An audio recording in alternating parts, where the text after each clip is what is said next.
अब मैं तुम लोगों के सामने डिस्कस करने जा रहा हूँ log x का ग्राफ। ठीक है, ग्राफ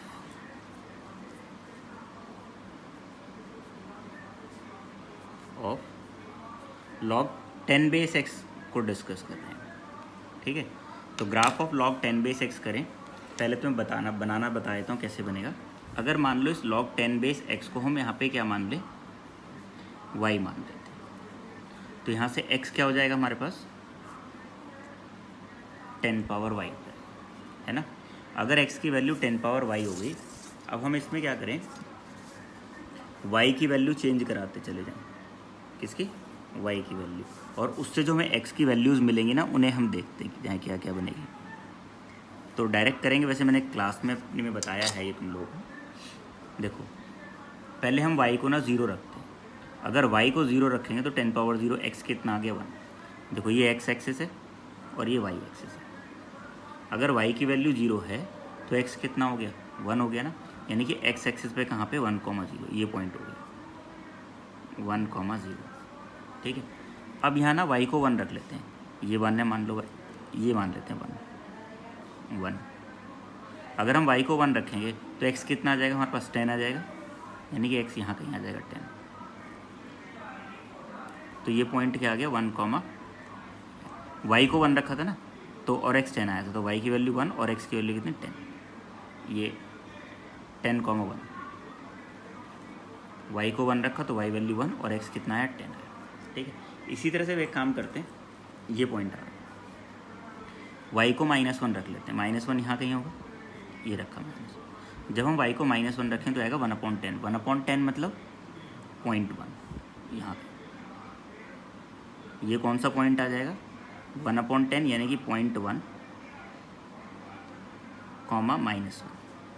ठीक है, अब इन तीनों पॉइंट्स को मिलाते हुए अगर हमें ग्राफ स्केच ड्रॉ करें, उससे पहले एक चीज़ देख लेते हैं, क्या कभी x नेगेटिव हो सकता है? नहीं हो सकता। नेगेटिव x मतलब इस तरफ नहीं आएगा ये ग्राफ। ठीक है, क्या कभी x की वैल्यू 0 हो सकती है? वो भी नहीं होगी।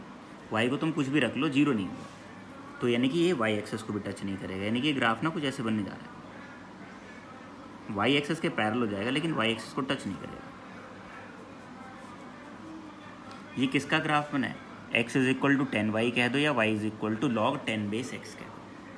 तो ये ग्राफ हमारे पास इसका भी हो सकता है और इसका भी हो सकता है। एक ही बात, हम पढ़ रहे थे log का, तो हम log को कंसिडर करके चलेंगे कि ये ग्राफ log x का। अब देखो, मैं इसमें बहुत सारी बढ़िया चीज़ें बताऊँगा। पहली चीज़, जो y की वैल्यू है, यानी कि log x की वैल्यू जो है, log x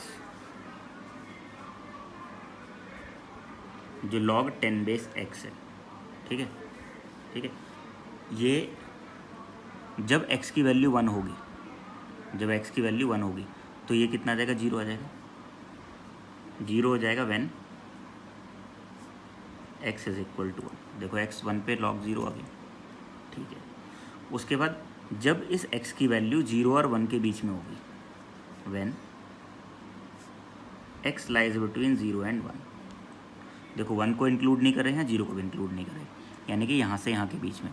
तो जो ये y is equal to log x है, ठीक है, y वाली वैल्यू नेगेटिव आ रही ना, तो यानी कि ये वाली वैल्यू क्या आएगी, नेगेटिव आएगी, negative. y is equal to log 10 base x क्या होगा, नेगेटिव होगा। ठीक है भाई, देखो x एक्सिस के नीचे जो वैल्यूज़ आएंगी वो नेगेटिव तो होंगी, और वो कब होगा, जब x की वैल्यू 0 और 1 के बीच में आएगी। 0 और 1 के बीच में कोई वैल्यू रखो, यहाँ आ जाओगे, इधर आ जाओगे, इधर आ जाओगे, है ना। अब अगर x की वैल्यू 1 से बड़ी है, x इज़ ग्रेटर देन 1, तो जो y is equal to log 10 base x आएगा वो क्या आएगा, पॉजिटिव आएगा। देखो 1 से बड़ी वैल्यू रखो तो ऊपर आएगा ना x एक्सिस के, तो इसका मतलब y की वैल्यू क्या आ रही है, पॉजिटिव आ रही है ना। अगर x को हम 0 से छोटा रख दें, when x is less than और इक्वल टू 0, देखो यहाँ है x की वैल्यू 0, टच नहीं कर रहा, और 0 से छोटी वैल्यू पे भी नहीं है, तो y is equals to log 10 base x क्या है, नॉट डिफाइंड। क्या है, डिफाइंड ही नहीं है। अगर x की वैल्यू लेस देन और इक्वल टू 0 है तो ये फंक्शन जो है डिफाइंड ही नहीं है। ठीक, ये तो ग्राफ हो गया इसका। अब इसमें अगर हम देखें तो ये कैसा फंक्शन है, ये एक इंक्रीजिंग फंक्शन है। जैसे जैसे एक्स की वैल्यू बढ़ती जाएगी वैसे वैसे एफ एक्स की वैल्यू बढ़ती जाएगी, है ना। तुम एक्स की वैल्यू बढ़ानी शुरू करो, देखो पहले एक्स की वैल्यू 0 के पास थी तो छोटी वैल्यू थी, जैसे धीरे धीरे मतलब ऐसे ऊपर को बढ़ते जा रहा है ना, जैसे जैसे एक्स बढ़ेगा वैसे वैसे log x बढ़ते जा रहा है। तो log 10 base x is an increasing function. पहली चीज़। एक और चीज़ देखते हैं, क्या ये 1-1 है या मैनी 1 है। देखें ज़रा, 1-1 मैनी 1 चेक करने के लिए क्या करना पड़ता है, हमें हॉरिजॉन्टल लाइन ड्रॉ करनी पड़ती है। अगर एक लाइन एक ही जगह कट कर रही है तो इसका मतलब क्या है, ये 1-1 है। तो ये 1-1 फंक्शन कैसा फंक्शन है, log 10 base x is 1-1 function, ठीक है। ये मैनी 1 फंक्शन नहीं है, यानी कि x की अलग अलग वैल्यूज़ के लिए log x की अलग अलग वैल्यूज़ नहीं आएंगी, ठीक है। तो ये हमारे पास क्या हो गया, log x के ग्राफ के हमने कुछ रिजल्ट्स पढ़ लिए।